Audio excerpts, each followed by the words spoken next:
Seal చూసావా? ఆ seal ఎక్కడి నుంచి వచ్చిందో తెలుసా? ఆ ప్రాంతం పేరు పలికే లోపే చంపేస్తారు.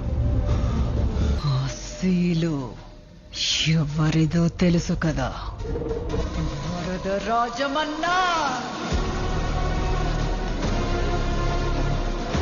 సూర్యపుత్ర వైకర్త కర్ణ. శీల ఎవరు ఆపింది దాన్ని? శైల్ని ఆపారు మొదటిసారి. అయితే దాన్ని ఆపింది తెలుసు. వాడు తప్ప ఇంకెవ్వరు దాన్ని ఆపలేరు. ఎవరు ఆ శీల్ని ఆపరు, కానీ ఆ శీల్ని పుట్టించింది వాడు. సలార్ దేవరత